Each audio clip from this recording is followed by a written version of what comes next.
Buenos días a todos. Muchas gracias por acompañarnos en esta segunda jornada del curso de responsabilidades de los servidores públicos en procesos electorales.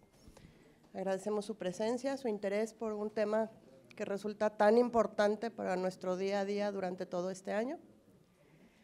Hoy nos acompañan el maestro Arturo Antonio Ríos Bojórquez, Contralor del Congreso, y el maestro José de Jesús Gómez Valle, titular de la Unidad de Transparencia. Cada uno nos va a compartir temas que son totalmente de su expertise día a día.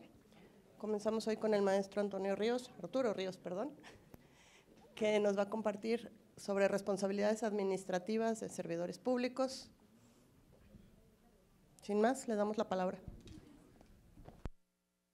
Muchas gracias, Ana Gaby. Buenos días, ¿cómo están?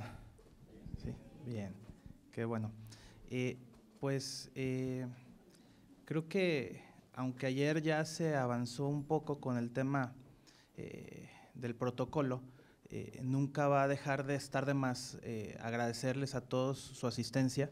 De verdad es un gusto ver el interés que hay de parte de las y los compañeros de este Congreso del Estado y de otros entes públicos en acompañarnos para conversar un poco sobre lo que implica las responsabilidades administrativas con motivo del proceso electoral 2023-2024.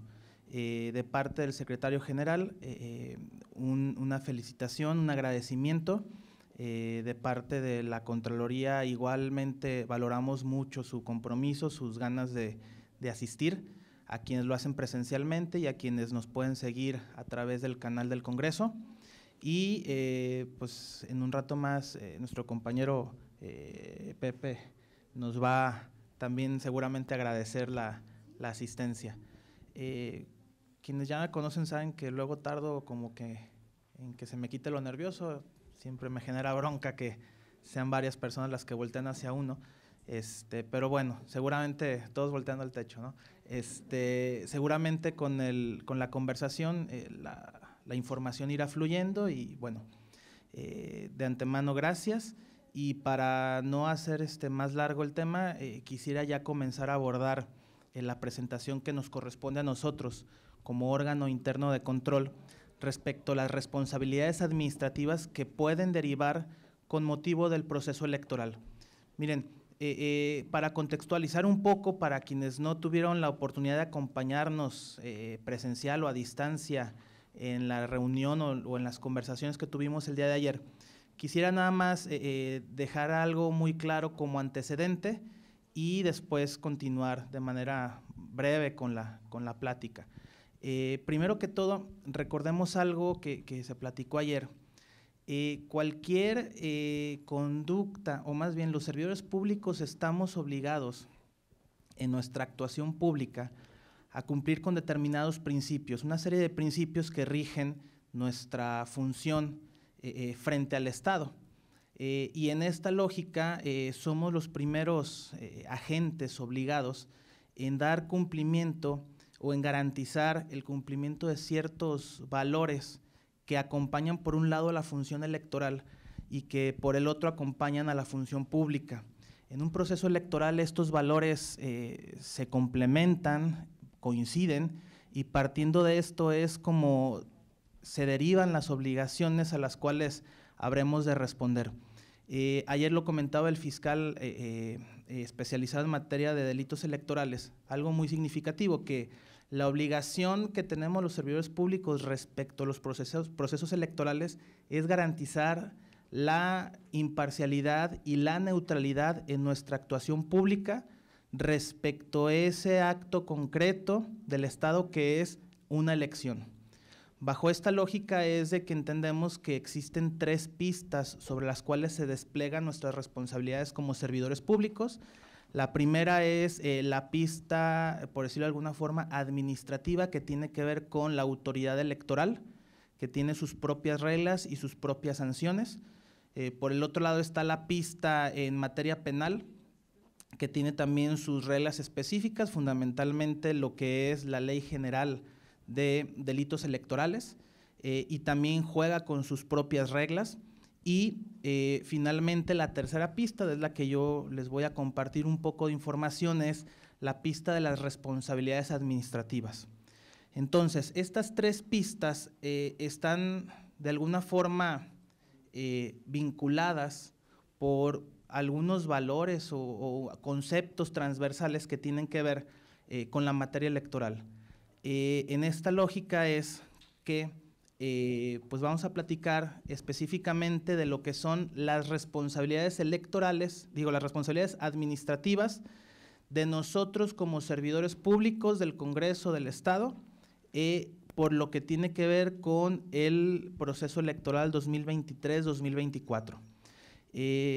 Esto es nada más la reflexión inicial, la introducción, y en este sentido quiero compartirles un poco la metodología de lo que vamos a conversar.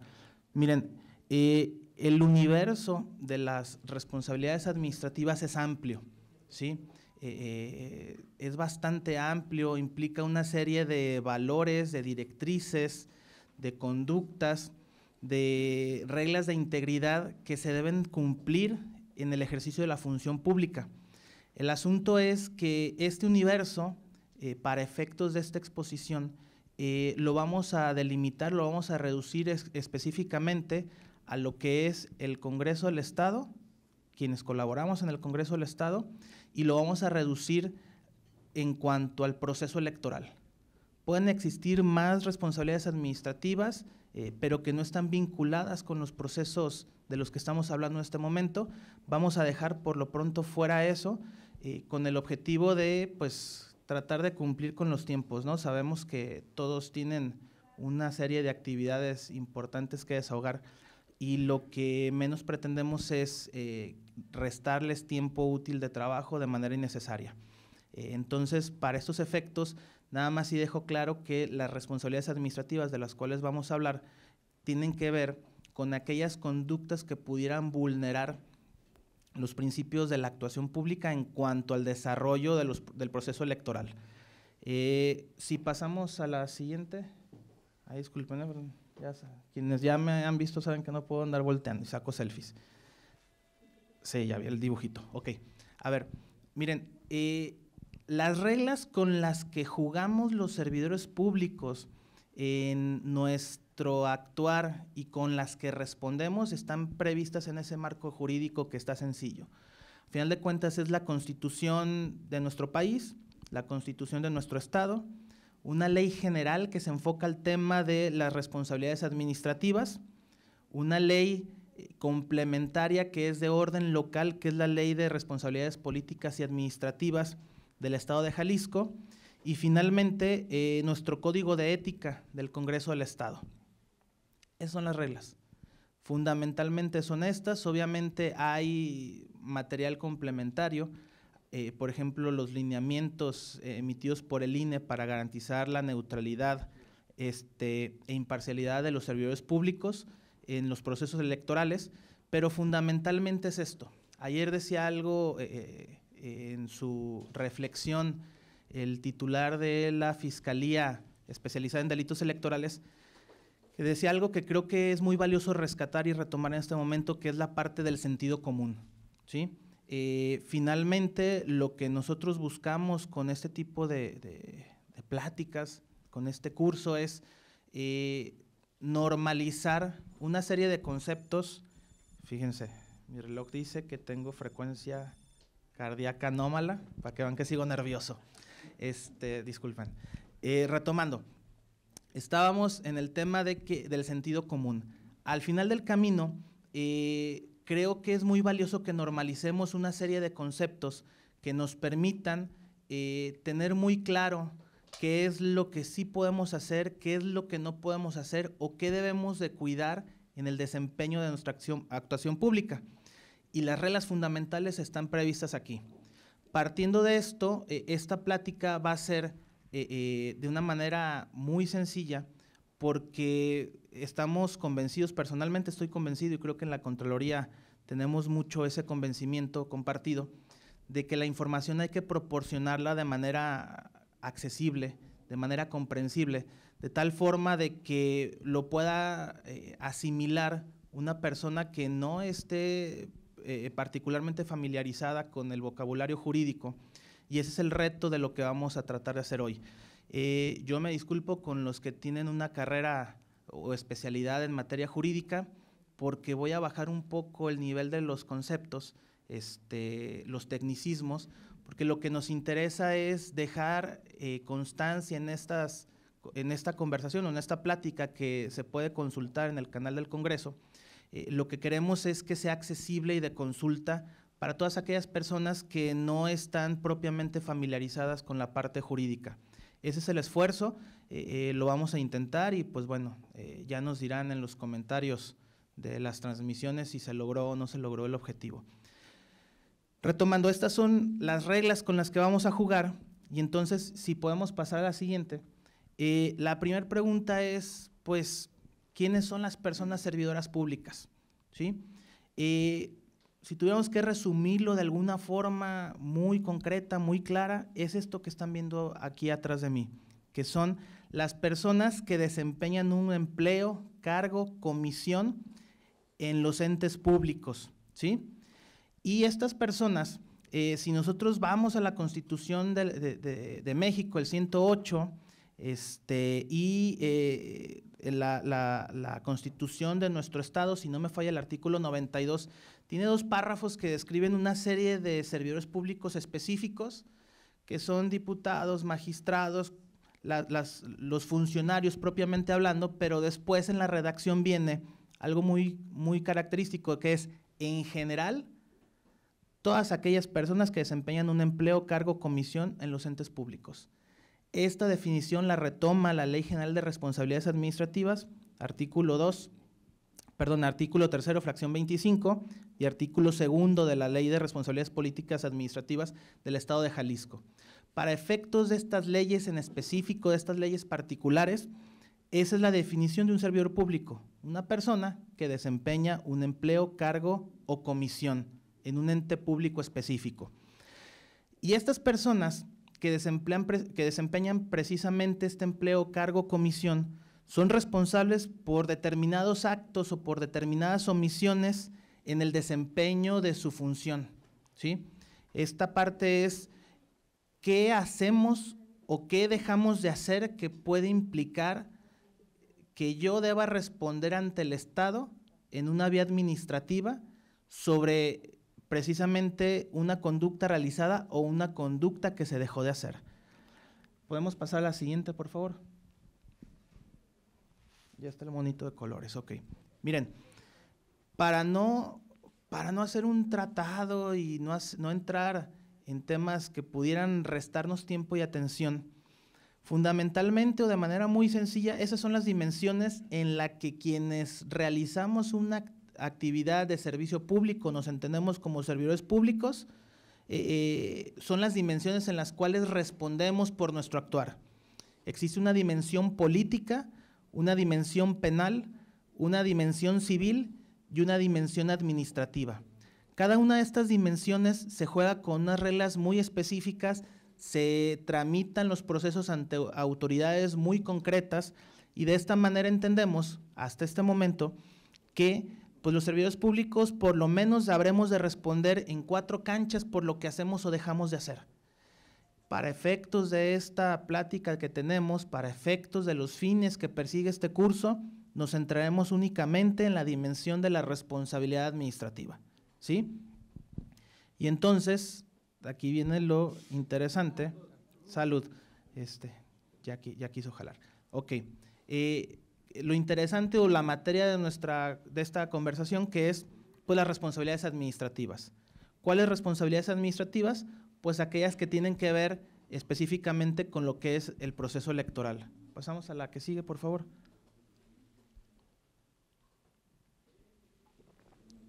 Miren, si tuviéramos que reducir o simplificar mucho y aterrizar de manera muy concreta por qué los servidores públicos tienen que responder de sus actos u omisiones frente al Estado en la cancha de las responsabilidades administrativas, pues esta es la respuesta.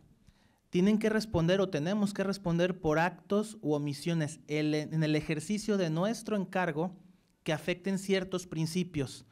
Estos principios que ven atrás, que son legalidad, honradez, lealtad, imparcialidad y eficiencia, son los principios que envuelven nuestro desempeño en el servicio público. Estamos obligados a actuar conforme a las leyes, a ser honrados, ¿sí?, a ser leales con el bien común, a actuar con imparcialidad sin hacer distingos de ninguna clase y obviamente actuar con eficiencia, ¿sí? Estos son los principios fundamentales de los cuales derivan todas las leyes, todos los instrumentos que norman nuestro actuar, ¿sí? Una pregunta básica fundamental sería, ¿lo que estoy haciendo va en contra de estos principios? Si la respuesta es sí, o si lo que estoy dejando de hacer va contra estos principios y la respuesta de igual manera es sí, entonces lo más probable es que haya algún instrumento normativo que rige el actuar de los servidores públicos que implique una responsabilidad en materia administrativa, ¿sí? Así de simple es, y estos principios son los que se relacionan con los principios que envuelven el actuar público respecto a un proceso electoral, que lo dije hace unos minutos retomando la plática de ayer de parte del fiscal del fiscal de delitos electorales, que es los principios de imparcialidad y de neutralidad en el ejercicio del servicio público. Estas dos categorías de principios se complementan y a través de ellas es que configuran todas las reglas en las cuales debemos de someternos en el ejercicio de nuestra actividad pública. ¿Podemos pasar a la siguiente? Miren, vamos bien, ya vamos a la mitad de la presentación, entonces les prometo que va sencillo esto. Miren, yo insisto, me disculpo con los que ya saben de este tema y son abogados, pero tenemos que cumplir con el tema de socializar y democratizar la información. Las responsabilidades administrativas a las cuales estamos sujetos los servidores públicos se clasifican o se categorizan en dos grandes grupos: las responsabilidades administrativas no graves y las responsabilidades administrativas graves.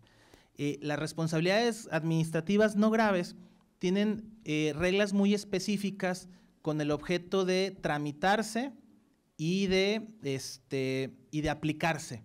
Y en ese sentido, las sanciones respecto a las responsabilidades administrativas no graves son la amonestación pública y privada, la suspensión de 1 a 30 días naturales, la inhabilitación del servidor público de 3 a 12 meses, de 3 meses a 1 año es lo que dice exactamente la ley, y la destitución. Así que pues de no graves no tienen mucho, ¿sale? Las responsabilidades administrativas graves pues tienen como sanción o están previstas la suspensión de 30 a 90 días naturales, la inhabilitación de 3 a 12 meses, es decir, de 3 meses a 1 año, siempre que no exista un daño patrimonial. Cuando existe un daño patrimonial inferior a 200 unidades de medida de actualización, 200 sumas, entonces será la sanción de 1 a 10 años, y cuando supere esta cantidad del daño patrimonial causado a un ente público será de 10 a 20 años la inhabilitación. De igual forma está la destitución y a final de cuentas también sanciones económicas según el daño causado al ente público o el beneficio obtenido por parte del servidor público, ¿sí? Permítanme un segundo.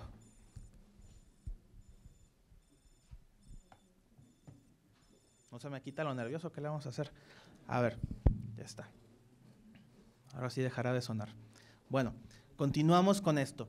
Entonces, ¿qué sucede? Estas son las dos grandes categorías de las responsabilidades administrativas.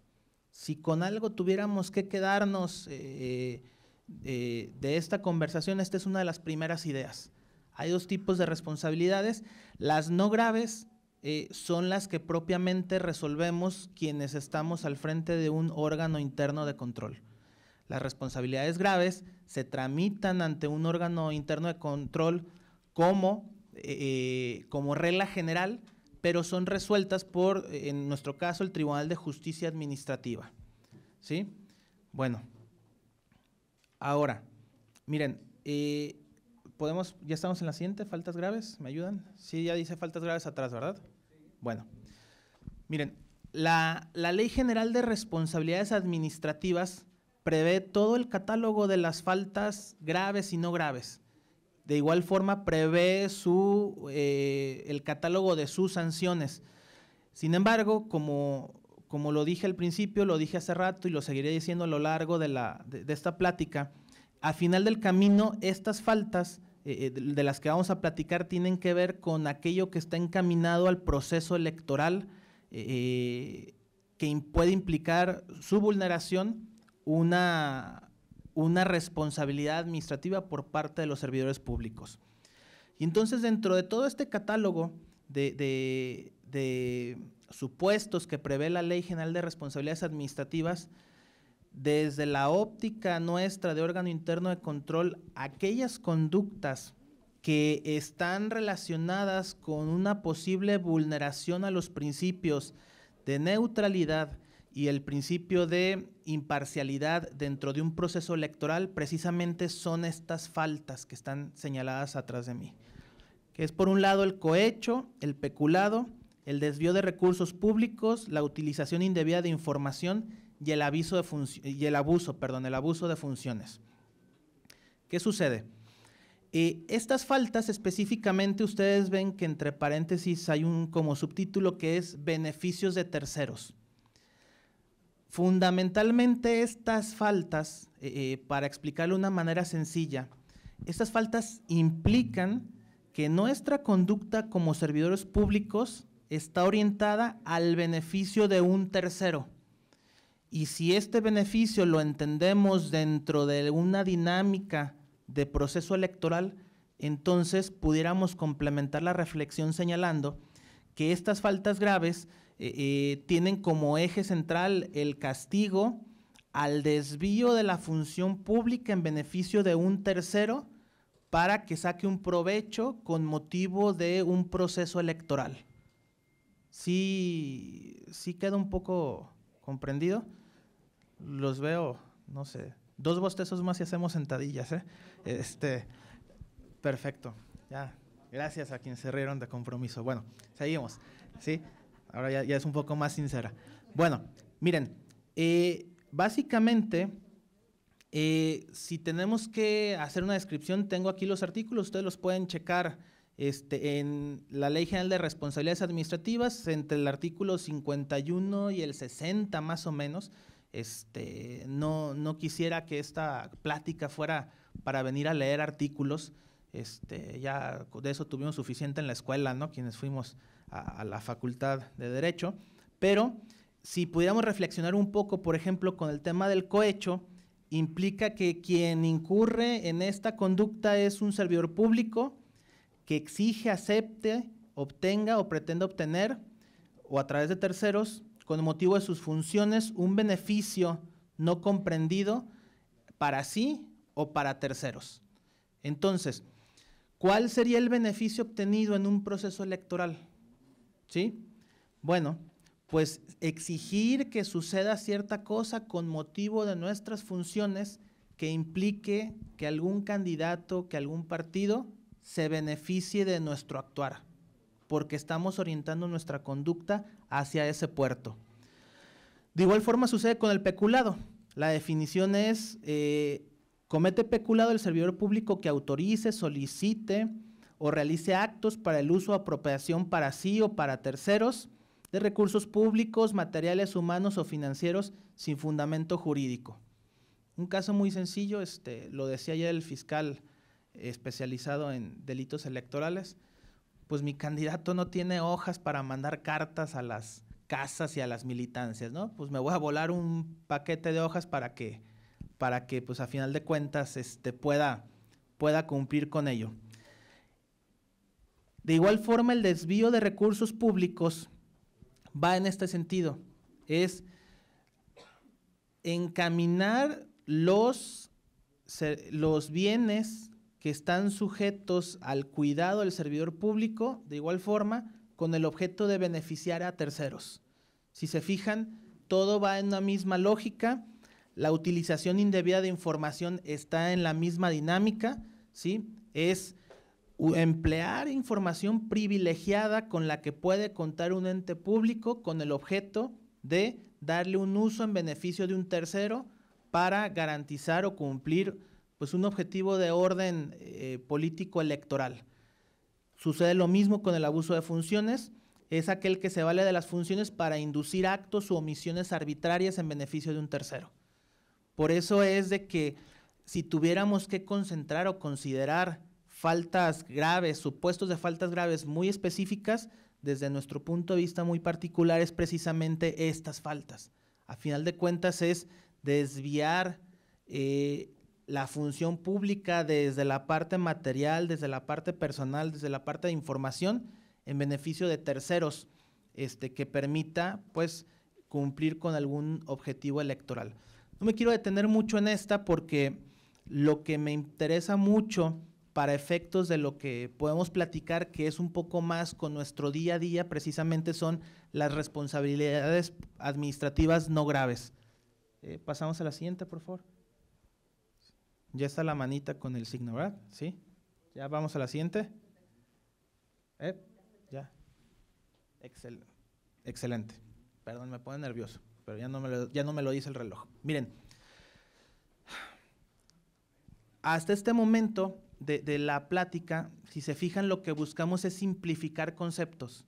Lo que buscamos es buscar reducir de alguna forma significativa la información para dejar las ideas, por lo menos en nuestra reflexión, y pues el compromiso es de que todos hagamos lo propio por estar dando seguimiento a esta información desde la Contraloría. Ayer lo comentamos, no vino Noemí, ¿verdad? Pero bueno, sí, ahí te vi, sí, bien, bienvenida, qué gusto verte. Ayer lo comentaba Noemí, que si hay posibilidad de que compartiéramos material al respecto, gracias a ese compromiso tácito que nos aventó Noemí, vamos a generar desde la Contraloría un espacio donde les podamos compartir información. No es posible ver toda la información de manera profunda en este momento, pero lo que queremos es hacer un análisis en amplitud respecto al mapa de lo que representa para nosotros las responsabilidades administrativas con motivo del proceso electoral. Y en este sentido, yo les pido una disculpa por la simplicidad de lo que voy a continuación a decir, pero creo que si yo estuviera como ustedes escuchando a alguien, trataría de que me lo dijera así como que muy rápido y pues a lo que sigue, ¿no? Y en esa lógica es, miren, todas las responsabilidades no graves que pudieran originarse con motivo del proceso electoral y que se pudieran generar también con motivo de acciones o omisiones ya en términos generales en la actuación pública, la verdad es de que están contenidas en nuestro Código de Ética, ¿sí? El Código de Ética, si han tenido oportunidad de revisarlo, aquí hago un anuncio, tenemos un espacio habilitado por la Contraloría con algunas infografías, ya saben, muñequitos y todo esto, creo que es un poco más amable la información. Si tienen oportunidad de revisarla o han podido revisarlo, de verdad, tiene una serie de elementos que van dándonos los criterios de cómo actuar respecto a nuestras actividades diarias en el servicio público. Viene de manera muy detallada. Básicamente es un principio o es un criterio orientador en muchos sentidos y la verdad es de que quienes no lo han leído, quienes lo leyeron quizá les haya sucedido el tema de no sabía que esto era una causa de responsabilidad. Y quienes no lo hayan leído y lo vayan a leer van a alzar las cejas un par de veces, ¿sí? ¿Qué implica? Nuestro Código de Ética concentra todas estas responsabilidades administrativas que se despliegan de muchas formas y que profundizan además en lo que prevé la Ley General de Responsabilidades Administrativas, la Ley de Responsabilidades Políticas Administrativas y una serie de instrumentos que nos pueden obligar. Por eso es de que esta plática en específico, en lo que tiene que ver con las faltas no graves, lo quiero concentrar en el Código de Ética. Miren, el Código de Ética tiene una estructura muy particular, nos habla, yo puse nada más 3 elementos, falta un cuarto ahí, que son directrices, pero creo que con estos 3 elementos tenemos mucho para irnos formando un criterio sobre las posibles responsabilidades. El Código de Ética nos habla de los principios rectores del servicio público, nos habla de los valores fundamentales del servicio público a los cuales estamos sujetos quienes desempeñamos una actividad en un ente público, en este caso el Congreso, y nos habla de reglas de integridad. Y entonces, si entendemos esta estructura de 3 elementos, principios, valores y reglas, la pregunta es, ¿cuáles pueden ser susceptibles de vulnerarse, de romperse, de transgredirse? Ya no sé otro sinónimo, pero creo que son los suficientes. ¿Cuáles son los elementos que pueden hacernos incurrir en una responsabilidad administrativa no grave con motivo del proceso electoral? Y yo quisiera que nos fuéramos en primer término con los principios rectores. La siguiente, gracias. Miren, hay una serie de principios muy específicos. Si me lo permiten de manera rápida, estos 7 principios rectores susceptibles de vulneración dentro del proceso electoral son con los que nosotros deberíamos tener cuidado al momento de desempeñar nuestra actividad pública, que son la legalidad, la honradez, la lealtad, la imparcialidad, la equidad, la integridad y la disciplina. Respecto a la legalidad, sabemos, creo que el propio nombre nos lo señala, no se necesita más que sentido común para saber qué es aquello que las normas expresamente nos confieren a los servidores públicos y en función de eso tenemos que actuar. La honradez es conducirnos con rectitud sin utilizar nuestro empleo, cargo o comisión para obtener o pretender obtener algún beneficio, provecho o ventaja personal. La lealtad, lo había dicho hace rato, la lealtad con la institución, la lealtad con el bien público, con el bien común. La imparcialidad, pues obviamente dar el mismo trato a las personas en igualdad de circunstancias. La equidad es no favorecer en el trato también a una persona perjudicando a otra en el ejercicio del servicio. La integridad es nuestro compromiso de ajustar la conducta en el desempeño ético que responda a un interés público. La disciplina, pues implica sujetarnos al conjunto de normas que rigen nuestros actos en el servicio público, en este caso aquí en el Congreso del Estado. La siguiente, por favor. Miren, a gracias Dios que nos faltan, creo que 2 diapositivas. Bueno, si hablamos de valores fundamentales de nuestra actividad pública que pudiéramos vulnerar con motivo de un proceso electoral, estaríamos hablando del valor fundamental del interés público y el valor fundamental de la igualdad y no discriminación, ¿sí? A final de cuentas, lo hemos platicado en estos largos 25 minutos de exposición. A final del camino, el interés público es lo que debemos nosotros de proteger con nuestra actividad como servidores que colaboramos en un ente público, en este caso el Congreso del Estado, ¿sí? Y el segundo de estos obviamente es la igualdad y la no discriminación.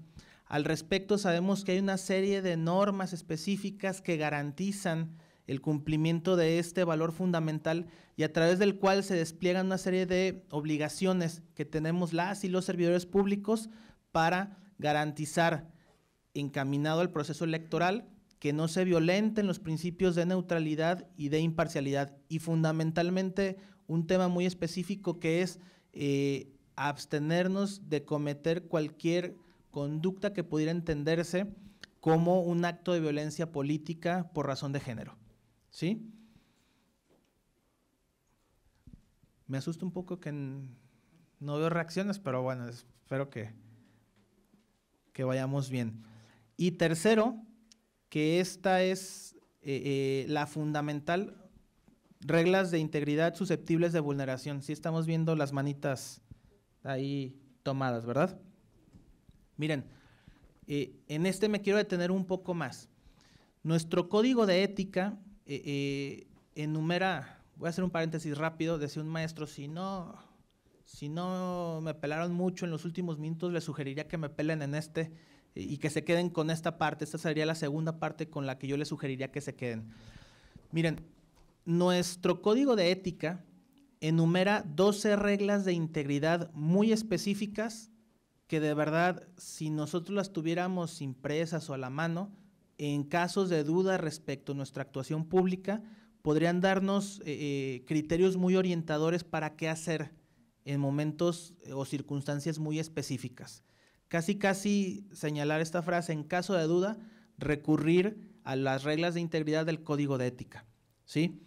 Y bajo esta reflexión, nuestra perspectiva es que desde nuestro punto de vista muy particular en el órgano interno de control, comprendemos que hay 3 principios o 3 reglas de integridad, que son más susceptibles de vulneración específicamente en un proceso electoral como el que vamos a vivir. Y les comparto, por ejemplo, el principio de actuación pública señala de manera muy específica en el artículo 12, inciso F, dice: el servidor público que desempeña un cargo, empleo o comisión conduce su actuación con transparencia, honestidad, lealtad y todos los valores que platicamos.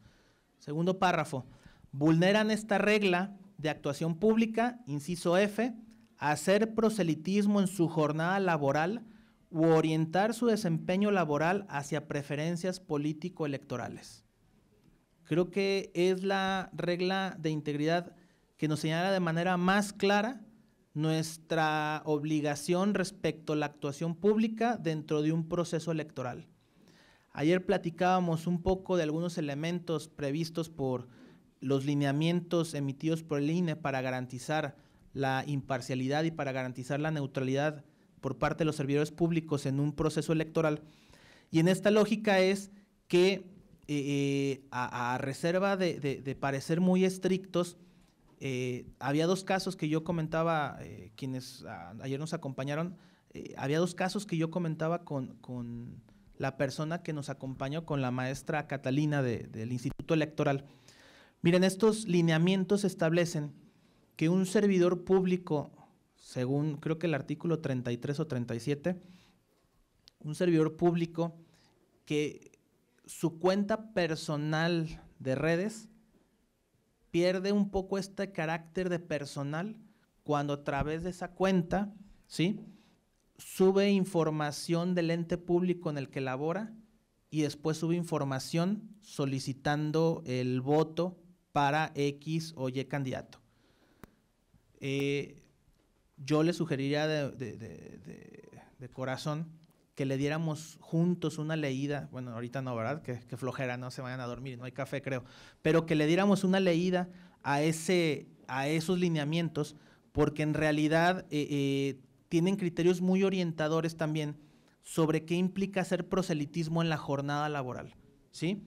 Eso es en cuanto a la regla de integridad susceptible de vulneración, que entendemos como la regla de integridad de actuación pública. La segunda es el desempeño permanente con integridad, ¿sí?, que básicamente lo que nos hace entender este desempeño con integridad de manera permanente y de manera constante es no valernos de nuestro cargo para garantizar beneficios a terceros. Y en este caso, lo hemos repetido en una gran cantidad de ocasiones, implica el beneficio que pueda obtener un partido político, que pueda obtener un candidato en cuanto a sus objetivos y fines electorales. Y finalmente, pues está la regla de integridad que tiene que ver con el tema de los recursos humanos, ¿sí? Específicamente esta regla en el artículo 22 de nuestro Código de Ética, inciso J, habla de 2 casos muy específicos, incisos C e incisos J. El primero es proporcionar información contenida en expedientes de personal para objetivos que no son propios de la institución, ¿sí? En este caso, para garantizar o para mover voluntades o decisiones respecto a la emisión del sufragio, por ejemplo. Y el inciso J habla de disponer del personal a su cargo en forma indebida para que realicen actividades ajenas al servicio público, ¿sí? Entonces, básicamente este es nuestro mapa. Miren, Ya vamos a terminar, qué bueno. Y como no va a haber preguntas, vamos a acabar más rápido todavía. Básicamente este es el mapa de lo que nos implica a nosotros como servidores públicos la actuación con responsabilidad frente a un proceso electoral. Fundamentalmente son estas conductas las que habríamos de cuidar, las que habríamos de reflexionar y revisar con un poco más de detenimiento para evitar incurrir en faltas graves o en faltas no graves con motivo del proceso electoral. No es tampoco tan complicado comprender qué es lo que nos puede orillar a una responsabilidad administrativa y qué no nos puede orillar a una responsabilidad administrativa con motivo de este proceso electoral. Creo que es algo sencillo, y en esa lógica es que, bueno, ya vamos a acabar, no se nos alteren, miren. Iba a ser de 1:30 y creo que fueron como de 48 minutos. Entonces, ahorita vamos a tener tiempo ya hay café, para cafetearnos un rato. ¿Qué sucede? Miren, la invitación, esta plática es exponer un mapa muy general de qué nos implica este proceso electoral. Esta presentación es también un llamado, una invitación que hacemos desde el órgano interno de control por iniciativa propia y también por solicitud de la Secretaría General para que conozcamos qué son las conductas que nos pueden implicar una responsabilidad y que busquemos la forma de orientar nuestra actuación de la mejor manera posible a fin de garantizar estos principios de neutralidad y de imparcialidad, salud, en el proceso electoral. Si no hay más, que espero que no haya casi o ninguna, pero esto es lo que les queremos compartir. ¿Alguien tiene alguna pregunta? No, excelente, muy bien. Acuérdense que estamos en el canal, ¿eh? ¿Ricardo? No, ay, qué bueno. ¿No hay ninguna pregunta? Bueno, miren, de todas formas les recomiendo, ya también yo estoy echándole ojos al café, les recomiendo de verdad, en los próximos días estaremos subiendo material, si nos pueden ayudar a compartir la información. Gran parte del problema que tenemos, y se los digo como es, gran parte de los problemas que tenemos en un tema de responsabilidades administrativas es que falta flujo de información o que nos hace falta correr información cierta respecto de lo que está permitido y no está permitido hacer. Nosotros con todo gusto tratamos de mandarles correos, tratamos de subir a nuestras redes sociales ¿dónde está Juan Carlos? Que ya nos dan 10 likes, ¿no? Sí, bien, esperamos que hoy todos le den like para que sean como unos 60, pero también hay una parte de las personas que actúan como sujetos pasivos, es decir, que hagan propia esa información y de ser posible puedan replicarla. Y creo que en esta lógica podemos construir un ambiente de integridad con grandes indicadores, que a mí me queda claro que aquí hay grandes personas que trabajan y que le dan su vida al Congreso. Pasamos más tiempo aquí que en nuestras casas, y los que son muy vagos, pues casi no pasa nada en su casa, pero pasamos aquí la mayor parte de nuestra vida. Y en esa lógica es de que busquemos cuidar nuestra institución, busquemos cuidar nuestra actuación y busquemos también dar una buena señal hacia la ciudadanía en cuanto a nuestro compromiso con esta objetividad, con esta imparcialidad y neutralidad en el proceso electoral. Como no hay preguntas, les agradezco muchísimo. Noemí, cuéntame. Ahí va el micrófono, ¿eh?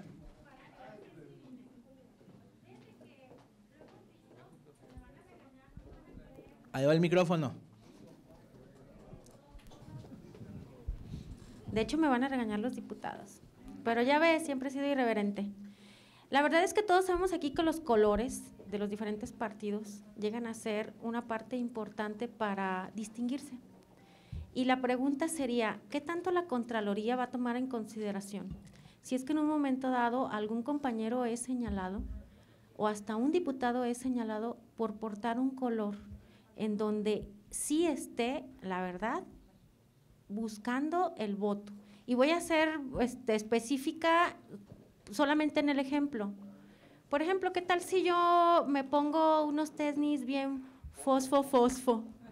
Y la verdad es que sé que si me los pongo puedo estar, o sea, y aparte si a lo mejor puede ser que yo tenga pues ese gusto político por MC y me pongo los fosfo, pudiera alguien malinterpretarlo porque trabajo aquí, pero ¿qué tal si me los pongo bien azul y entonces me convierto en muy PAN? O me los pongo rojos y entonces soy bien PRI, o verdes y soy del verde. Qué buena pregunta. A ver, dejen.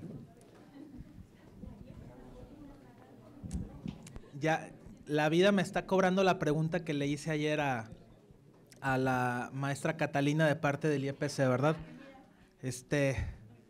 Y es rápido, y es muy rápido. Miren, seamos, de qué sí estoy convencido.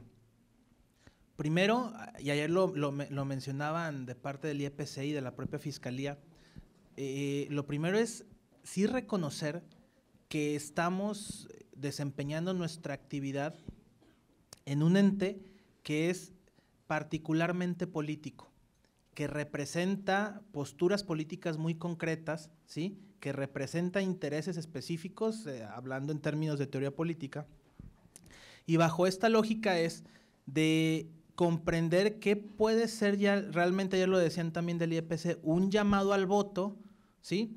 O una manifestación como un sentido de pertenencia respecto a una facción política que está representada en este Congreso, ¿sí?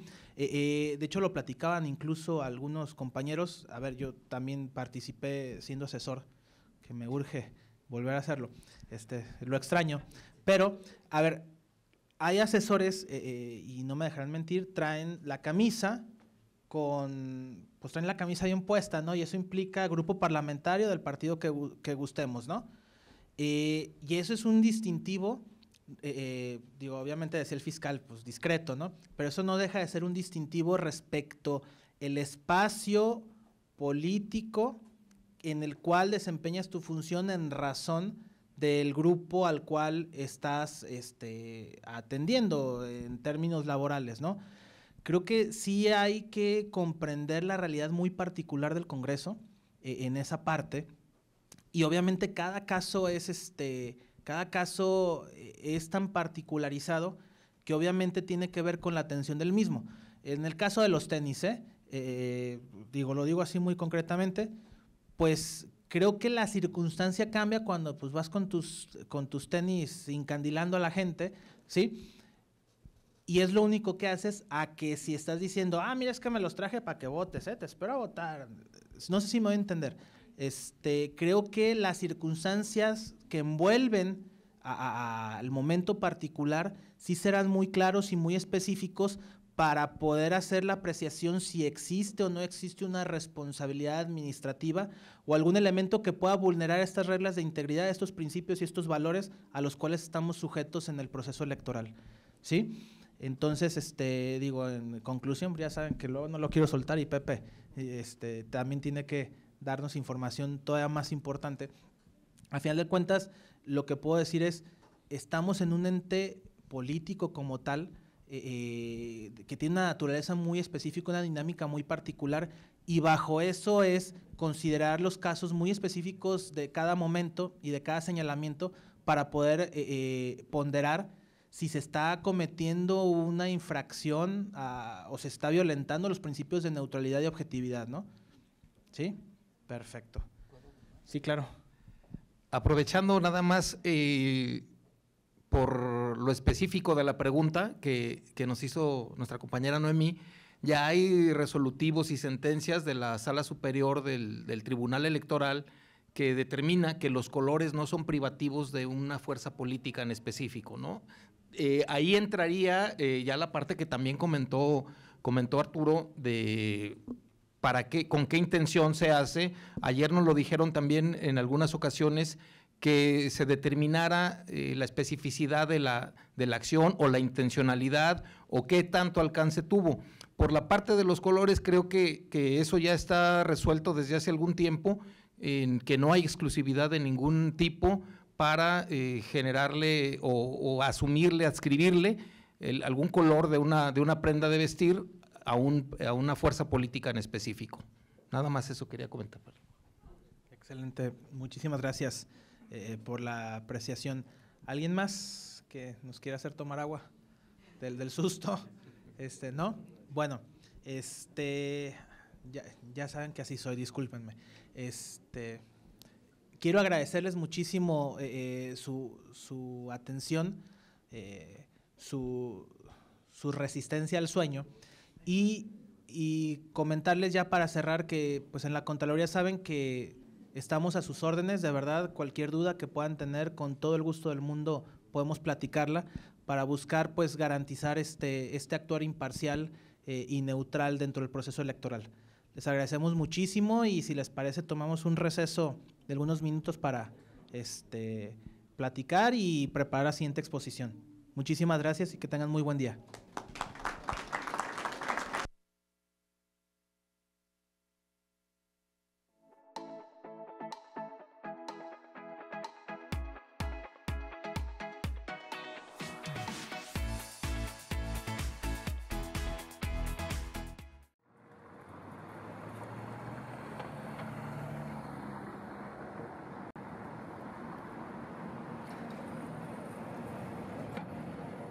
Sintoniza la actividad legislativa en vivo a través del nuevo micrositio del Congreso del Estado de Jalisco.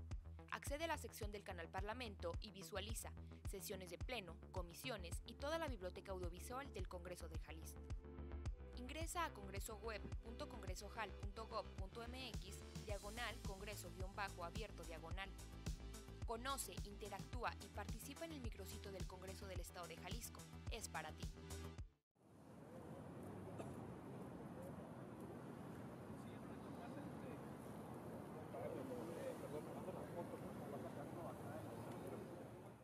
Entérate de toda la actividad legislativa de manera inmediata y concisa.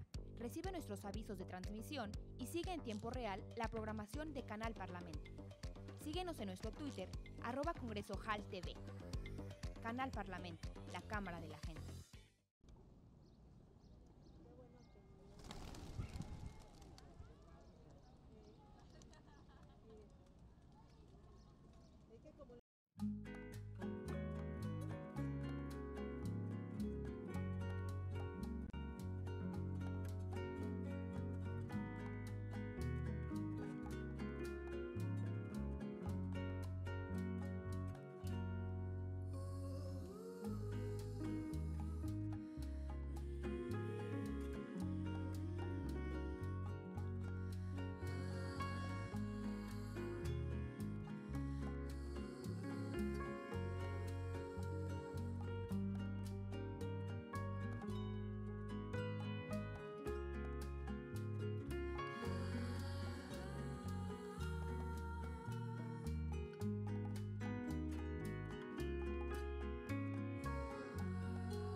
En la sección Lo que estamos discutiendo, del micrositio del Congreso del Estado de Jalisco, encontrarás todas las iniciativas de ley y de decreto. Aquí podrás otorgar tus comentarios, registrándote directamente en la iniciativa de tu interés o en una comisión, para que estés enterado de las discusiones existentes. Ingresa a congresoweb.congresojal.gov.mx/congreso-abierto/.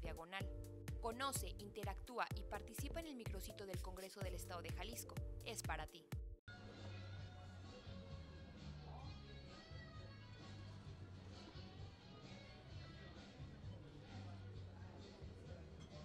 En el Congreso del Estado de Jalisco seguimos trabajando para ti.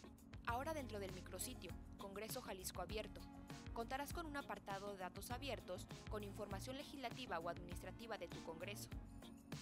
Ingresa a congresoweb.congresojal.gov.mx/congreso-abierto/.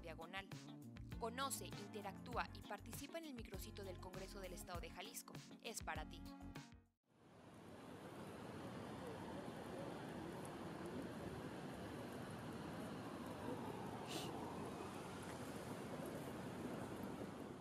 Conoce el Congreso del Estado de Jalisco desde otras imágenes y perspectivas creativas. Síguenos en nuestro Instagram, @Canal Parlamento de Jalisco, y sé parte de la Cámara de la Gente.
Sigue al Canal Parlamento del Congreso del Estado de Jalisco en la red más popular del mundo, Facebook. Recibe nuestros avisos de transmisión, la agenda diaria y toda la actividad que se lleva a cabo en el Congreso. Regálanos un me gusta y mantente al tanto del acontecer cotidiano del Poder Legislativo.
Los sistemas electorales tienen como propósito fundamental formar gobiernos a partir del voto ciudadano, es decir, se busca la legitimidad de los liderazgos como del sistema político, y para alcanzarlos, todo sistema electoral debe colmar dos objetivos clave.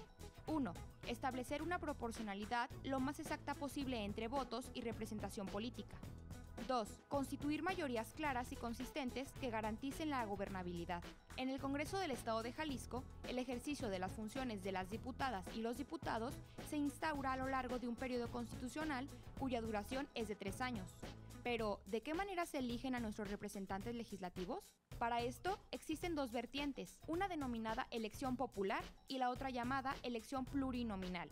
La primera corresponde al ejercicio democrático, donde el ciudadano es el responsable de darle voz a uno de los candidatos. De esta forma, el cargo legislativo se presupone que se ha obtenido por mayoría de votos o por criterio de representación proporcional. La segunda representa el porcentaje de votos que haya tenido un partido durante el ejercicio democrático. ¿Qué quiere decir esto? Ningún ciudadano vota directamente por un legislador plurinominal, sino que es elegido por estas dos variables. 1. La posición que ocupaba en las listas de candidatos que elaboran los propios partidos. 2. El porcentaje de votos que obtienen los candidatos de los diputados de mayoría relativa. Es así como se garantizan las condiciones óptimas para la gobernabilidad y la legitimidad del sistema electoral.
Descubre un amplio banco de contenidos digitales en nuestro canal de YouTube, donde podrás informarte, compartir y acceder a toda la actividad parlamentaria del Estado con un solo clic.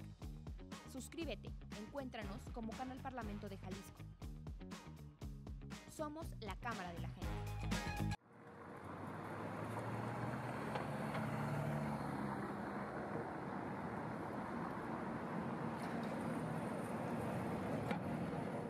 Sintoniza la actividad legislativa en vivo a través del nuevo micrositio del Congreso del Estado de Jalisco. Accede a la sección del Canal Parlamento y visualiza sesiones de pleno, comisiones y toda la biblioteca audiovisual del Congreso de Jalisco. Ingresa a congresoweb.congresojal.gov.mx/congreso-abierto/. Conoce, interactúa y participa en el micro. Pues si gustan ir.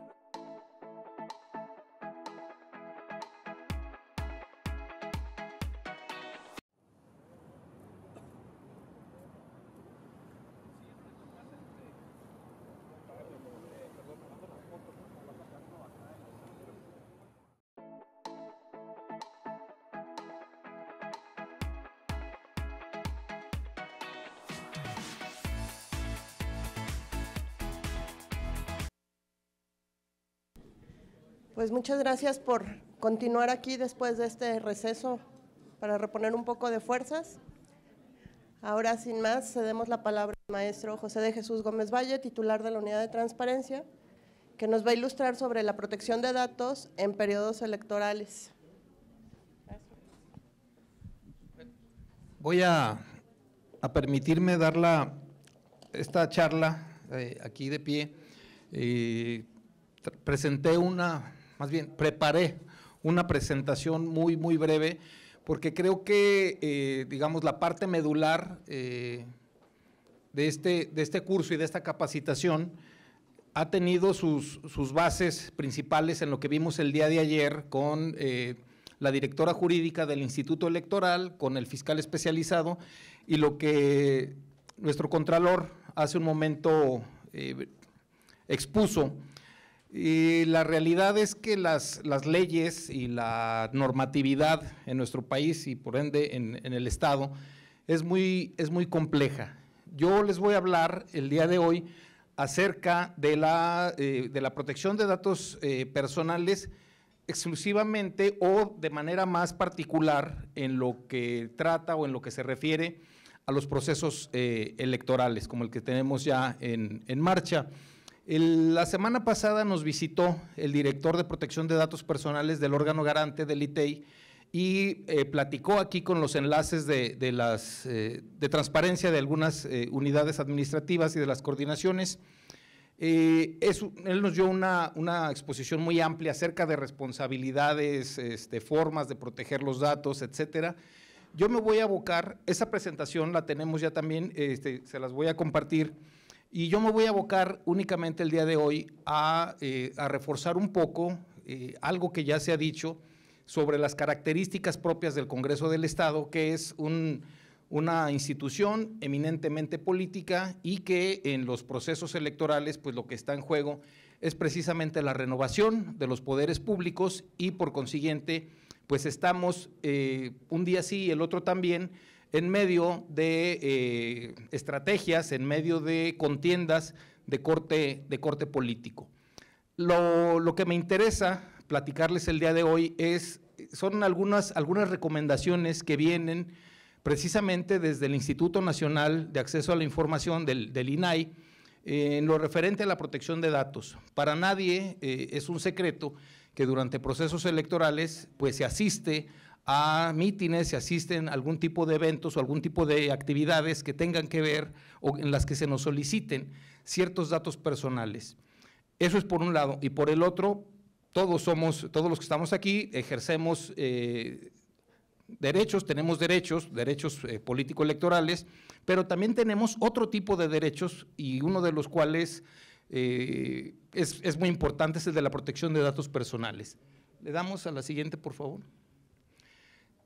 Nuestra normatividad, si nos vamos de lo general, de lo más general a lo particular, está establecida tanto en la Constitución Política de los Estados Unidos Mexicanos como en la Constitución propia de aquí de nuestro Estado.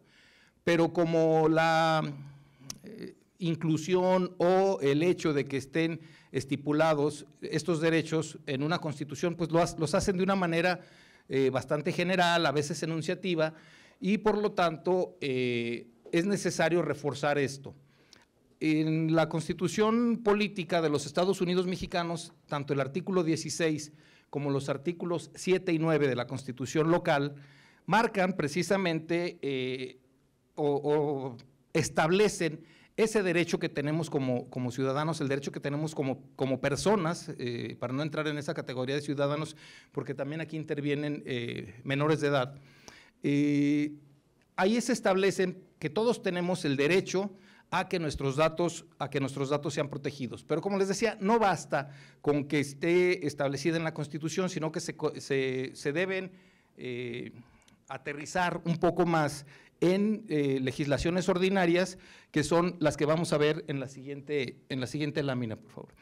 Ahí tenemos las leyes generales, que son la Ley General de Protección de Datos Personales en posesión de sujetos obligados, la Ley General de Protección de Datos en posesión de particulares, y bueno, que estas también tienen una relación con la Ley General de Transparencia y Acceso a la Información Pública. En ese tipo de legislaciones que son generales, pues es el Instituto Nacional de Acceso a la Información Pública y Protección de Datos Personales, el INAI, el órgano que se encarga de garantizar eso. En el Estado nosotros tenemos al ITEI, al Instituto de Transparencia, y también tenemos la adecuación de esas leyes generales a nuestras propias leyes estatales. La Ley de Datos Personales en posesión de sujetos obligados del Estado de Jalisco y sus municipios, y también la Ley de Transparencia y Acceso a la Información Pública.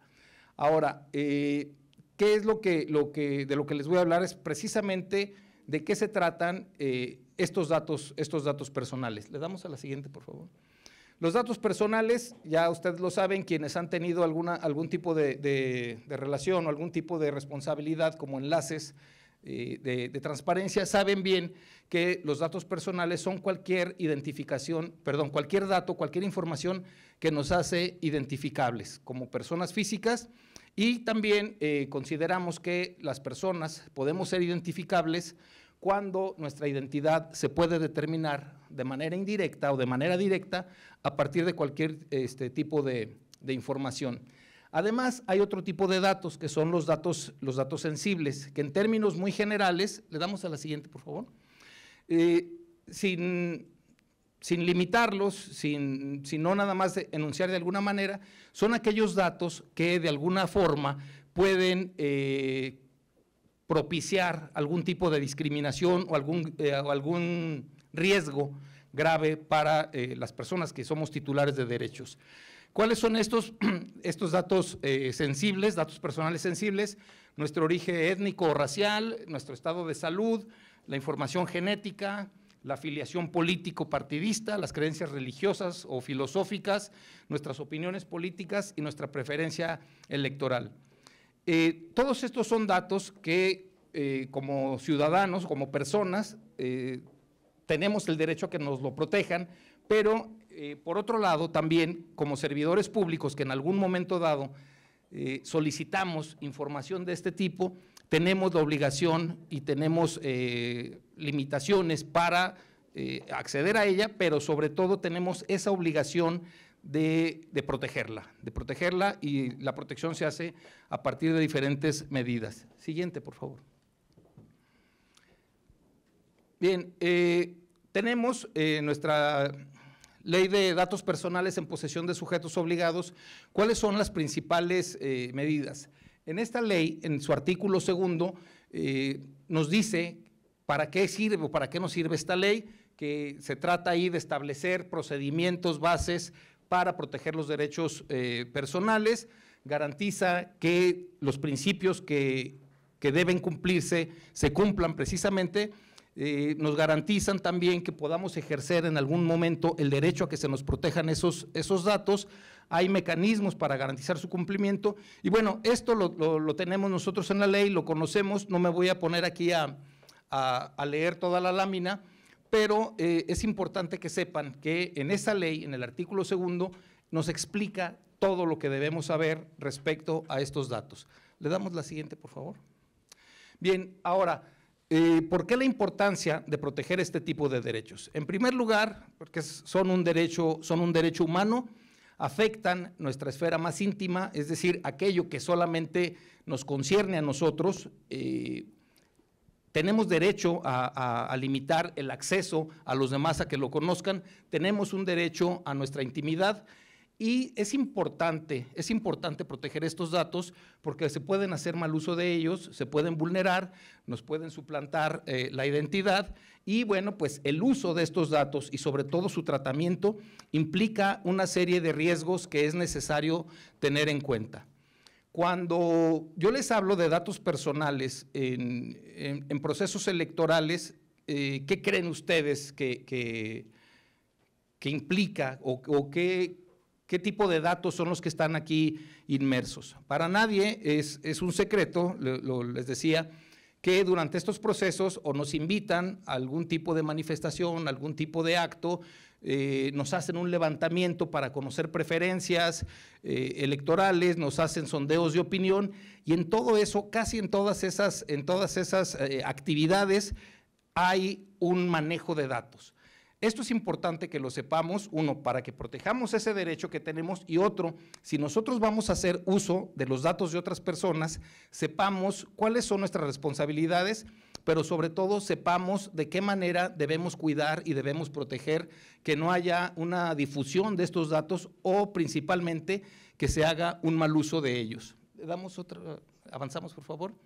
Bien, algo también importante que hay que tomar en cuenta en esto es que los partidos políticos, y esto se ha hecho mucho mención aquí, los partidos políticos son parte consubstancial, son casi de la misma naturaleza del Congreso. Aquí hay fracciones, hay grupos parlamentarios, llegan a convertirse en representantes populares porque pasaron por la intermediación de un partido político. Y hasta hace muy poco tiempo, en términos de históricos, de periodos largos y cortos, pues 10 años es muy poco tiempo, solamente a partir de hace 10 años los partidos políticos son sujetos obligados por la Ley General de Protección de Datos Personales. Antes no tenían ninguna obligación, no tenían ninguna responsabilidad de proporcionar quiénes eran sus militantes, o cómo protegían esos datos, porque lo hacían de manera indirecta. El Instituto Federal Electoral, antecedente del INE, era quien les pedía a los partidos políticos que hicieran, tuvieran esas garantías de la protección de los datos y no siempre lo hacían porque los partidos políticos, hay que decirlo con todas sus letras, se valían de que había una enorme disparidad y asimetría entre las leyes locales para no cumplir con esa responsabilidad.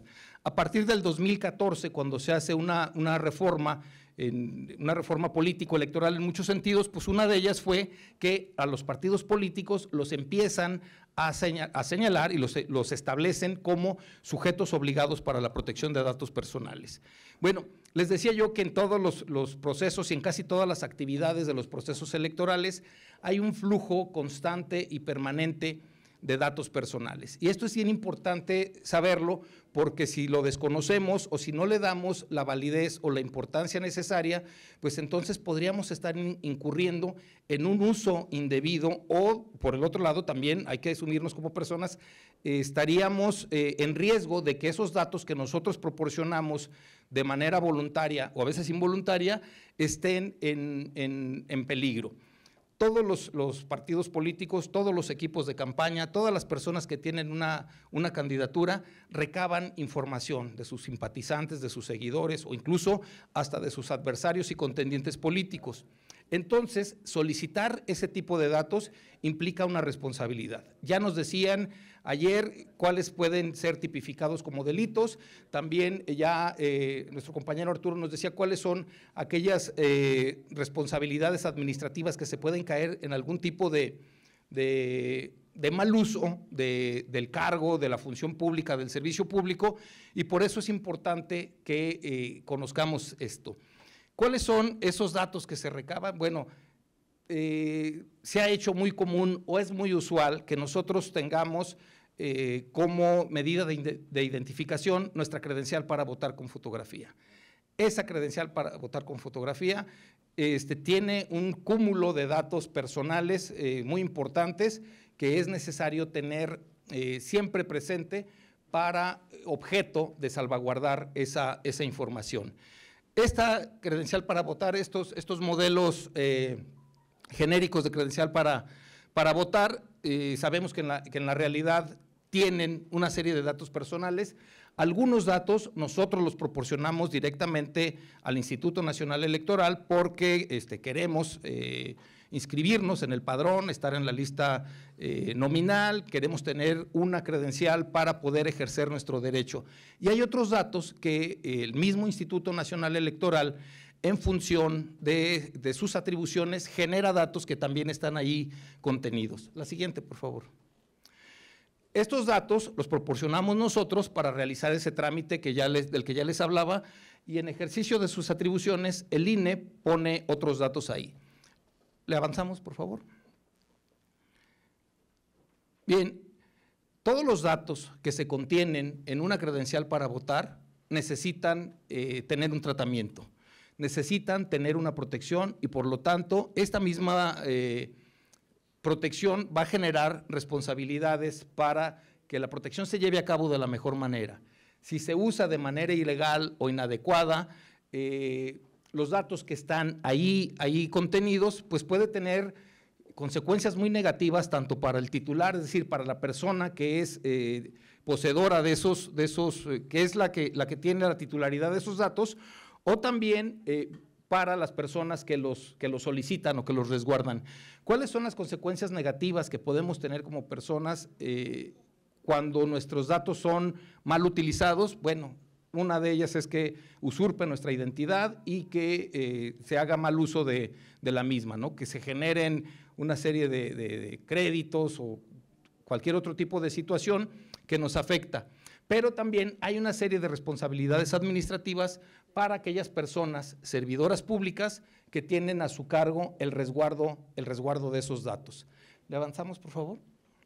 Bien, los datos personales que contiene una credencial para votar son estos: nuestro nombre completo, nuestro sexo, la fecha de nacimiento, el domicilio, la entidad federativa, municipio y localidad que corresponde a nuestro domicilio, nuestra firma autógrafa, una fotografía, una huella dactilar, hay una clave única de registro de población, la CURP, y una clave de elector que genera el INE para darnos esa identificación, y también un número que se conoce como OCR por sus siglas en inglés, que quiere decir reconocimiento óptico de caracteres, que pues de acuerdo al tipo de modelo de credencial, porque acuérdense que hay modelos por años, este número sirve para generar una identificación también. Todos estos datos están contenidos ahí y todos estos datos pueden ser mal utilizados en algún momento. Por eso la recomendación es que si van a pedir alguna identificación, tomen en cuenta que están ustedes pidiendo mucha información que es muy valiosa y que necesita estar bien protegida, bien resguardada. Adelante, por favor.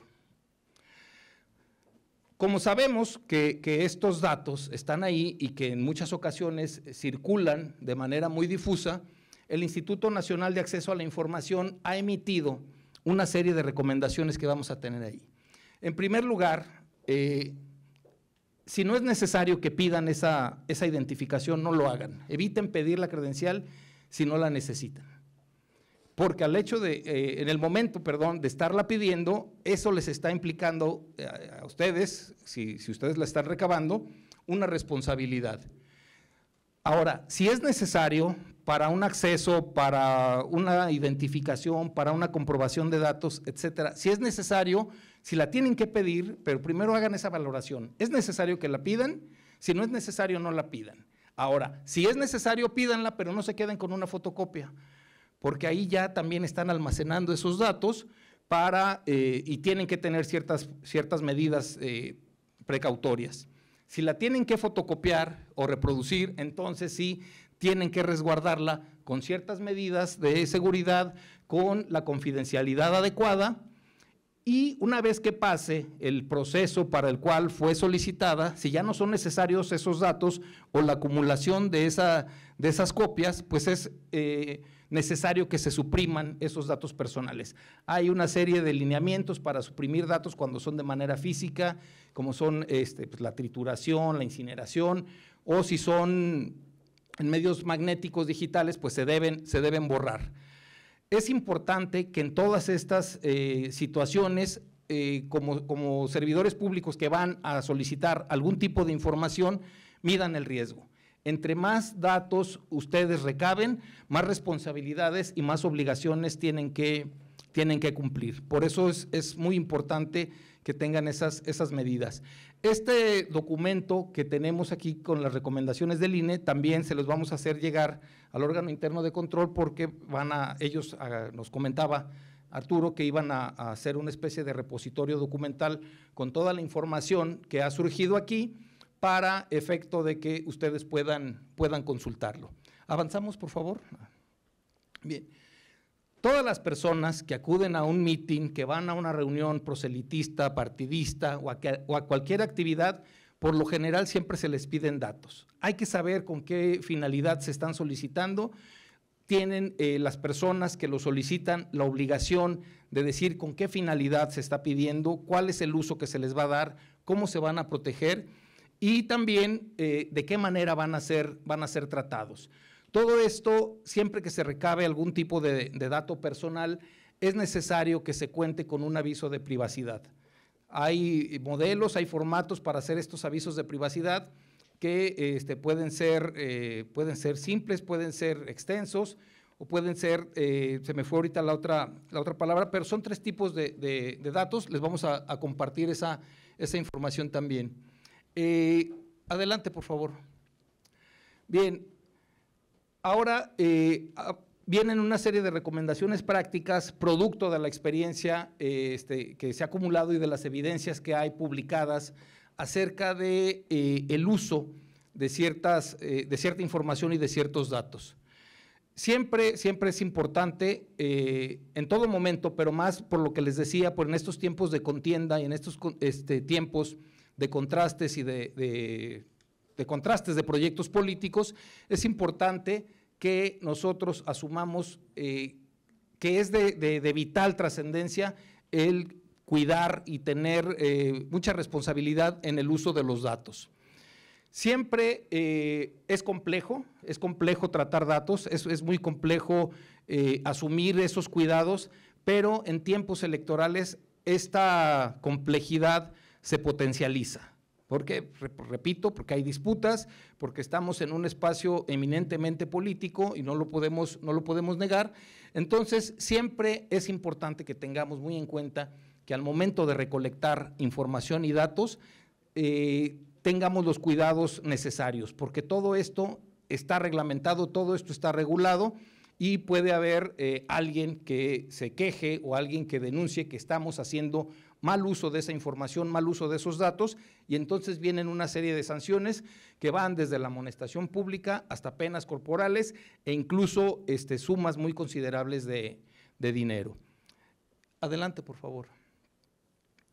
Bien, todos estos documentos, toda esta información que llega a solicitarse es enorme y es compleja. Por lo tanto, siempre es necesario que se garantice que tenemos en buen resguardo, que están bien salvaguardadas estas informaciones, estos datos, pero sobre todo que le estamos dando un tratamiento correcto. Si se pide información, repito, debe tener una finalidad, debe estar justificado, debe ser proporcional esa información, no tenemos por qué excedernos a pedir más información de la mínima necesaria para alguna actividad o para algún tipo de evento específico. Siempre que recaben datos, esto es bien importante, siempre traten de obtener el consentimiento de las personas.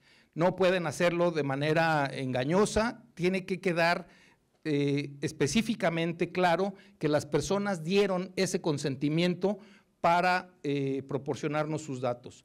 En muchas ocasiones lo hacemos de manera involuntaria o a veces incluso por simple pereza no leemos el aviso de privacidad y damos los datos y pues ya nos llevaron al baile porque ya están usando esos datos para fines distintos a los que nos dieron. Siempre que ustedes requieran o soliciten información personal a las personas, deben dar a conocer qué datos van a ser tratados, con qué finalidad lo están solicitando y también cuáles son los medios para que las personas ejerzan sus derechos. Existen los derechos ARCO de acceso, se me fue la R, rectificación, cancelación u oposición, para que estos datos las personas en cualquier momento puedan hacer valer ese derecho de tener siempre presente lo que se está haciendo con los datos y si ya la persona que los recabó ya no los necesita, pues entonces que se cancelen. Le damos, adelante por favor. Bien, algo que les comentaba hace un momento, es muy común que se levanten encuestas, que se levanten estudios de percepción, estudios de opinión, siempre que vayan ustedes a hacer, ya sea como agentes activos o como agentes pasivos de una encuesta, si ustedes son los entes pasivos, soliciten, exijan que se les muestre un aviso de privacidad. Si ustedes son los que están haciendo ese estudio, esa encuesta, pues tienen que mostrar un aviso de privacidad para informarle a las personas qué es lo que se va a recabar y para qué, pero sobre todo cómo se va a proteger esa información. El simple hecho de que no contemos con un aviso de privacidad ya representa una falta al principio de información. Ya no le estamos diciendo a las personas para qué lo vamos a utilizar, cómo lo vamos a proteger, le vamos a garantizar que de ninguna manera vamos a transferir esos datos a un tercero y eso debe estar perfectamente estipulado en esos avisos de privacidad. Adelante, por favor. Bien. Quiero hacer una mención especial que esto no tiene que ver directamente con la Ley General de Protección de Datos ni con la Ley de Datos Personales en posesión de sujetos obligados, porque es un tema muy recurrente en donde también hemos conocido ya de evidencias documentales en otra unidad de transparencia, en otro congreso, en otro estado, incluso en otro país, no es aquí, no crean que es aquí, pero que toman fotografías en actos proselitistas, en actos públicos, que toman fotografías en donde aparecen niñas, niños y adolescentes. Eso, los niños tienen el derecho a que no se utilicen sus datos personales y uno de ellos, muy importante, es su imagen. Incluso el mismo Instituto Nacional Electoral en los spots promocionales para la campaña tienen lineamientos técnicos bien específicos en donde se señala que siempre que aparezca un niño, una niña o un adolescente, se debe contar con la autorización del padre, la madre o el tutor. O en todos casos recomiendan también que los rostros se difuminen porque después no lo hacen y es bien común, es muy usual que nosotros veamos fotografías en redes sociales, en medios de comunicación tradicionales o sociodigitales, que hay candidatos, candidatas rodeados de niños y pues no se cuenta con esa autorización. Cuando hay una solicitud por parte de un ciudadano, de una ciudadana, a través de las unidades de transparencia en donde se pide que muestren esa autorización o ese permiso, hemos encontrado muchas negativas, se han conocido muchas negativas, donde nos dicen que sí tienen la autorización, pero que se las dieron de manera verbal. Pues aunque se las hayan dado de manera verbal, la deben registrar en una nota de voz, en un audio, como sea, pero tienen que tener ese respaldo.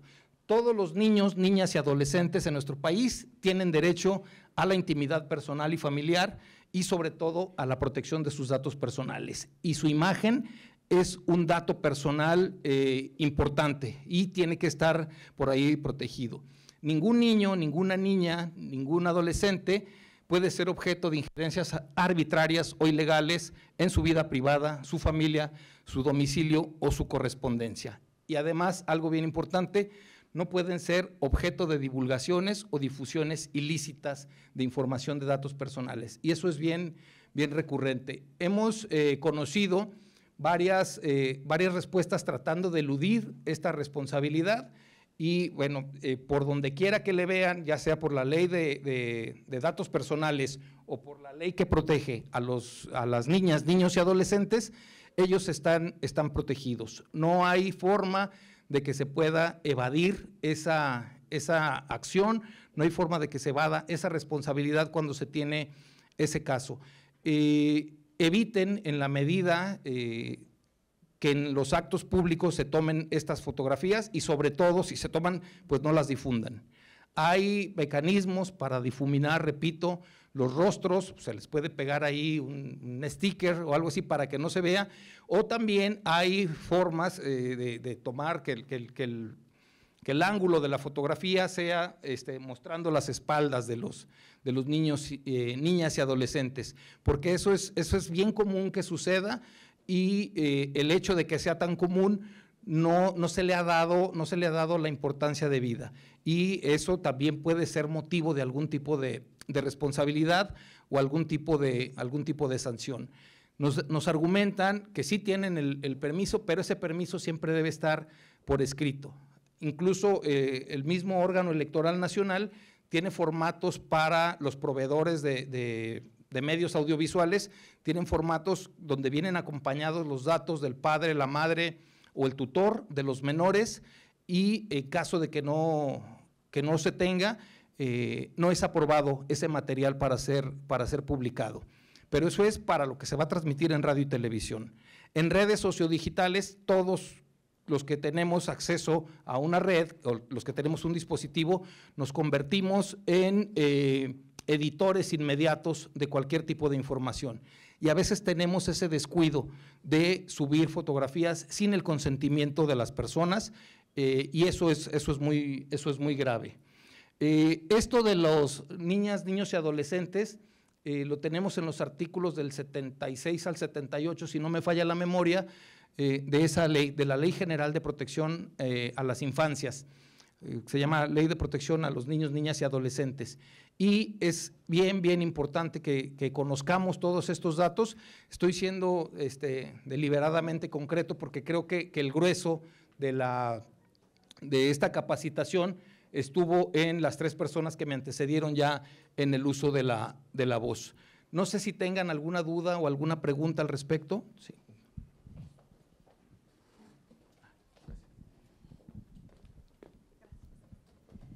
Sí, bueno, referente precisamente a lo de a nosotros en televisión, sí. A veces hacemos sondeos en las calles, háblese a personas mayores, ¿no? Y en esos casos, pues nunca se les ha pedido, digamos, una firma de autorización de derechos, porque por ende se entiende de que si están aceptando la entrevista, pues ya está autorizado para que nosotros lo subamos a nuestras redes y al aire. ¿Eso es válido o si es necesario que pidamos algún respaldo? Es válido, o sea, a lo mejor no tienes que darle en específico el respaldo, pero sí le dices, oye, te voy a entrevistar para salir en el canal Parlamento, etcétera, tenemos un aviso de privacidad y aquí lo puedes consultar. Eso sí es muy importante porque, por ejemplo, aquí en el Salón del Pleno o en este tipo de actividades, nosotros sabemos que hay un aviso de privacidad, en la entrada está un aviso de privacidad y sabemos que la gente está siendo videograbada para efectos de seguridad y para muchas cosas. La gente sabe, o sea, si no quisiera estar ahí, pues no se mete. Acá en este caso, tú los estás buscando para que te den una opinión, para que te den información en un sondeo, ahí sí les tienes que comentar que va a ser transmitido en un medio de comunicación. Pero sí hacerles la aclaración de que se cuenta con un aviso de privacidad para que vean cómo se le va a dar uso a esa imagen. Okay. ¿Sí? Y cuando también hacemos programas o cápsulas, que sí se requiere de niños, ahí el formato para pedir los derechos de autor sí, ¿ustedes nos lo pueden dar o cómo? Hay formatos libres, pero si gustan, con mucho gusto les brindamos apoyo en eso. Sí, son muy simples, el nombre del menor, nombre del padre, la madre o el tutor, también con una identificación, o sea, si no quieren resguardarla, pues nada más con que cotejen que sí son ellos, y ponerle ahí en un recuadro, no sé, de observaciones, para qué va a ser utilizado esa grabación. Ok, Sí. muchas gracias. Por nada.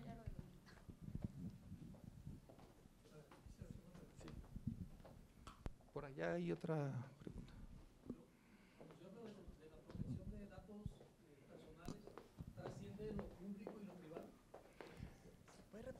Trasciende lo público y lo privado. Sí. Me refiero como el caso de un departamento de recursos humanos que recibe una solicitud de una persona, de un particular, y donde están asentados en su currículum no solamente documentos, sino datos personales íntimos. ¿Hasta dónde trasciende eso? Digo, si es el caso de un servidor público, pues en el momento de adquirir esa categoría o ese estatus de servidor público, pues su información es completa. Pero ese departamento de recursos humanos debe tener también mucha claridad y debe ser muy específico en qué tipo de datos personales está recabando, para qué finalidad y cómo los va a resguardar. En el caso laboral, el ámbito laboral, cuando sale una solicitud de una oferta de trabajo, se pide un currículum o se llena una solicitud y va sustanciada con documentos personales como el INE, una fotografía, a veces cédula profesional o documentos que avalan esa capacidad técnica profesional. Entonces, muchas veces no es la persona beneficiada con el espacio laboral, sin embargo la empresa se queda con esos documentos. Tienes derecho a recurrir a un derecho ARCO para que te regresen esa documentación. ¿Pero eso está reglamentado? Sí, Okay. Sí está reglamentado. Esa era concretamente. Algo también bien importante, uno ahí está dando voluntariamente la información porque estás participando para recibir un beneficio. Puedes decir, no te quiero dar esta información, pero también la contraparte te puede decir, no te puedo dar el trabajo. Claro. Y hay datos, lo ponía como ejemplo el director de protección de datos personales, en esos formatos de solicitud de empleo, ahí preguntan a veces hasta religión, ¿no? Entonces dice, yo sabré si lo doy o no lo doy, pero también la otra parte te tiene que decir para qué quiere esa información y cómo la va a tratar y cómo la va a salvaguardar. No sé si está regulado dentro de ese mismo concepto o dentro de ese mismo proceso o procedimiento, si el supuesto patrón o el futuro patrón, en caso de no favorecer al postulante, decirle, oye, pues yo tengo obligación de devolverte tus documentos. Sí. Como una obligación, no como una solicitud. Todo está reglamentado, tanto en los sujetos obligados, que son las entidades públicas, sí, como los particulares, ¿no? que son empresas ya de la iniciativa privada, sí está, pero también los derechos se tienen que ejercer. De acuerdo. Muchas gracias. Sí, por nada. Gracias, muy amable. Aquí está. Sí, adelante. Hola, buenos días. Buenos días. Por ejemplo, respecto a la pregunta del compañero, me quedé pensando en buró de crédito, que normalmente, pues entre las instituciones bancarias se rolan nuestros datos. Ahí también podemos o tenemos el derecho ARCO a darnos de baja de buró de crédito y hacer una solicitud.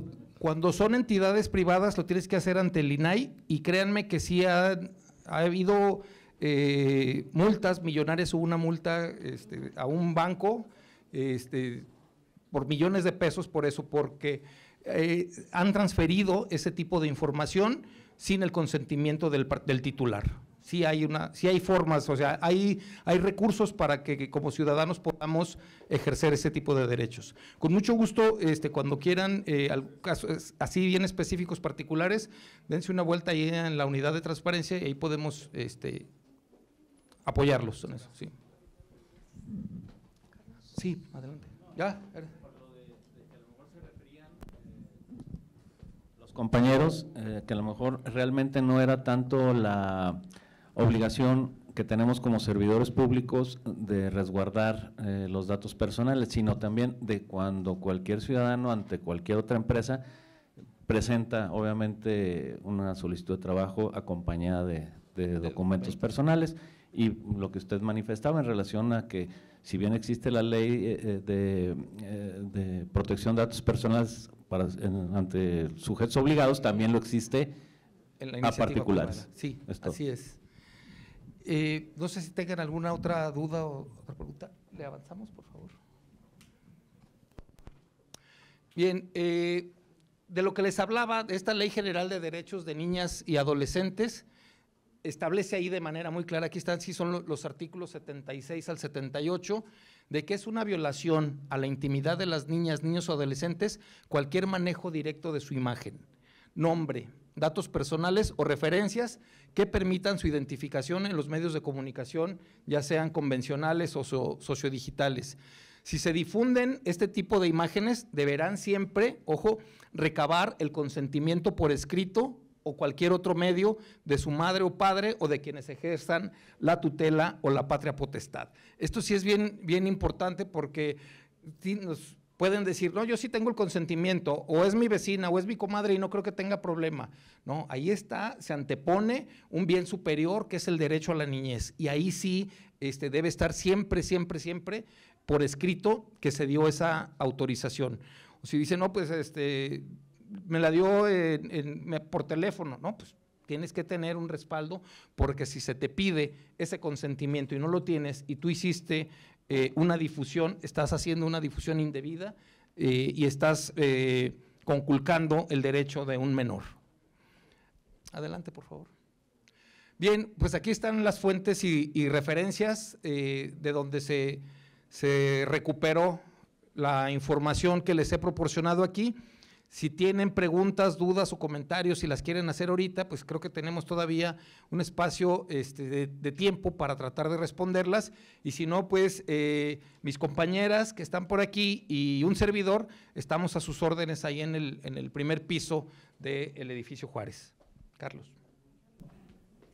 Gracias, Pepe. Se me ocurre ahorita un supuesto tal vez un poco exagerado, pero creo que se ha visto, se ha notado incluso en anteriores campañas electorales, en el sentido que los propios candidatos en sus redes sociales suben fotos de ellos con la familia, con sus hijos, obviamente dentro de su propia campaña. En este caso, ¿consideras que si yo como candidato subo una imagen en donde están apareciendo realmente mis propios hijos menores de edad, obviamente se entiende que si yo estoy ejerciendo la patria potestad o la tutela, etcétera, pues no habrá necesidad de acreditarlo, pero la ley no lo menciona.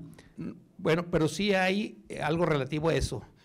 Si tus hijos cumplen 13 años y se molestan por eso, te pueden denunciar. Sí, así sea menor de edad, un niño, una niña, cuando cumple 13 años, ya tiene derecho a decir, oye, ¿por qué? Te digo, sí, yo no quiero salir, ¿no? Mi hijo me dice, ¿no tenías otra cosa que hacer? ¿Por qué me tomabas tantas fotos cuando era niño? ¿No? Pero ahí ya entra también la parte de la hiperexposición que uno mismo hace. Ayer mencionaban por aquí, y también algo que decía Arturo, de estos lineamientos para la contienda equilibrada, equitativa. Hay recomendaciones que hace el propio Instituto Nacional Electoral a los medios de comunicación para que cubran de una manera, o sea, no son imposiciones, son recomendaciones, y una de ellas es a ver, respeten la intimidad de candidatas y candidatos. Y nos han dicho, bueno, y cuando ellos no se respetan, bueno, allá ellos, ¿no? O sea, sí suben ellos esa hiperexposición, esa personalización de la política ha llevado a eso, pero ahí ya hay una responsabilidad de ellos directamente, y ellos dicen, pues son mis redes y yo ahí puedo poner el contenido que yo quiera. No sé si tengan alguna otra pregunta, comentario, duda. Bueno, pues por mi parte sería todo, agradeciéndoles nuevamente su presencia, su paciencia, su participación. Fueron días muy intensivos ayer y hoy respecto a esto, pero bueno, no queda aquí nada más, tenemos el compromiso, hacemos el compromiso de disipar cualquier duda, cualquier situación en específico que se pueda ir presentando para tratar de resolverlo de la mejor manera. Muchas gracias, muy buenos días.